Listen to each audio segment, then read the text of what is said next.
Hello, friends, and welcome to Crowd Surfing. I'm Mackenzie. And I'm Taylor.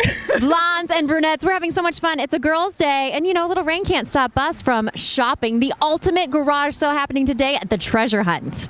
Indiana Landmark Center, all generations are turning out today to find that special something. Are you ready to go surfing? Let's do it.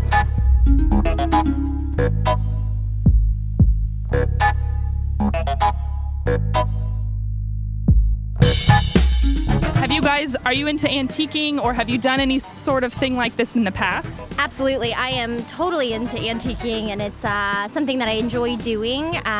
You never know what you're going to find, whether it's a little trinkety item or it's this fabulous gold Christmas tree that you have to have in your living room. Most stylish family of the day, the Hat Fam. Although we love your stash, of course. What brought you guys out today to the Treasure Hunt? That's just it. Treasure hunting, looking for fun antique items. My son wanted some marbles and tops, and we found both things, so it's a success there, right? Did you get some marbles? Yeah. Yeah. Did you get some top? You get a top? Say yeah. Yeah. Oh, he's being so shy. Hi, gorgeous. So in your home, do you have a lot of vintage items, I assume? Well, we just moved to Indianapolis from Los Angeles, and so we're buying a home, and now we're looking to furnish. So this is helpful in a lot of ways to find some cool retro vintage items. So. And what differences so far have you experienced, from West Coast to Midwest? Slower pace of life. The cost of living is astronomically less. Yes. We're here at Treasure Hunt event at the Indiana Landmark Center in downtown Indianapolis. I am sitting here with the lovely Melody. What do you have going on here at your table? These look like very unique rings. I think there's a backstory, right? Yes.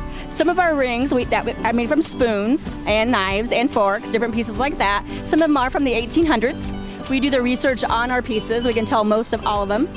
They range from the 1800s up to the 70s. Where do you find that aged kind of silverware nowadays? We do the research. We also look at estate sales, flea markets. I have a lot of antique dealers that will hunt for me as well. So they call me the Spoon Lady. So What items in particular do you have here in your booth today that you're most proud of? That I'm most proud of, I guess. We have a lot of furniture, a lot of industrial items, some stacking crates that, interlock. You can make lots of different things with them, desk, table, bar, lots of games, books, and, little things, typewriters, which I still use one. I don't know You why. do? Yeah, I don't know why people don't. Making my way around Treasure Hunt here at the Indiana Landmark Center, I'm with Val, lovely lady in pink. We noticed you browsing the selection here today. What are you out here looking for? Anything specific? I just like a good deal, and I like the recycled items, and I think they're very clever, and how the people have redone something that was originally something else, and something that can be used in the house or yard art. I'm here with Lisa. Lisa, how are sales today thus far? Pretty good considering there's a rain scare. Yes, but you've done pretty well? And okay, yes. I sold a lot of mid-century modern items, furniture and home accessories, and a lot of my fossils. They're always popular. Tell us about your fossils. Not something I get to say every day. My fossils are the oldest thing at the show. Okay. A friend of mine digs these down in western Vigo County in his double top secret place. Oh, these girls are measuring here. What is going on? All right, girls, you look like you're on the hunt and you already have bags full of things. What are you guys doing here today? What are you looking for? Well, to furnish our apartment. Yes. We moved into a new apartment over on College, and we're just looking for fun stuff to. Seems like a perfect place to do that. Very unique things, things that nobody else is going to have. So, you're measuring for a ladder. Would you be using it for a ladder, or I'm guessing it'll be something else? Shelf, like put planks between the rungs and then put your books on it. Fantastic. I like that idea. Very unique. I love it. So what else have you guys found today? Picture frame. You're excited about that. Oh, yeah. Old New Yorkers. Fantastic. Super cute. We got some vinyl flooring to put in our bathroom. A pan. Just all sorts of. You gotta cook, you gotta eat. I'm eyeing this gorgeous blush tone dress right here. Late 30s, early 40s, hand done. It's got 3 kinds of lace and all hand beaded, so it's a nice piece. Beautiful. And do you feel like they don't make, I feel like they don't make quality clothing like they used to. No, it's not machine done. It's all done by hand. So, and the fabrics are much nicer. There's a satin peignoir set from the 30s, and if you can feel the satin and silk, it's completely different than the fabrics we have today. So they're much nicer. And whether it was at this event last year or something else in the past, can you tell us about a treasure that you've found that you really cherish? I'm really testing this woman's memory today.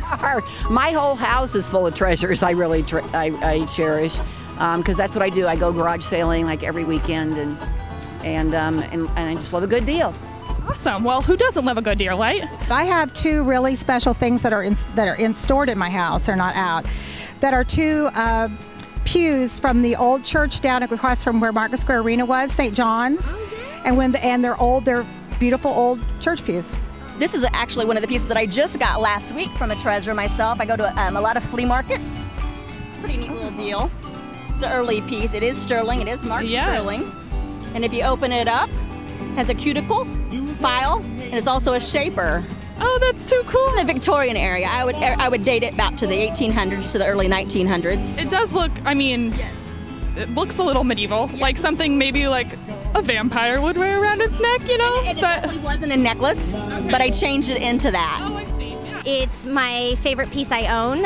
It's a little tiny turquoise vase that I bought at an estate sale when a family of sisters were selling their mom's stuff after she had passed.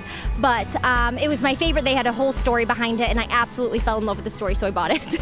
I work with cigarette cards, and I found a set of Canary cigarette cards. Back in the 1920s, when you bought a package of cigarettes, you would have a collector's card in the package of cigarettes. And I found a set of canaries. Go figure. I guess canaries were big in the 20s, so I've been working with a set of canary cigarette cards. The cool thing is everyone is different, so there's a set of 50, so I'm going to have 50 pendants of canaries. But on the back is a piece by Emily Dickinson, Hope is the thing with feathers that perches in your heart. So you're like a poet and a jewelry maker. Well, still, you've got that in you. It's part of your soul. That's wonderful. I do like that part. I like my pieces to be layered to it. I like for them to tell a story. I'll tell you what, there is just something so romantic and rich about shopping vintage. And you could just come here and find that one special piece that could end up being in your family for generations. It's so special. Absolutely. You want to shop some more? I think I do. Okay, well, the treasure hunt here at Landmark Center, you've been served.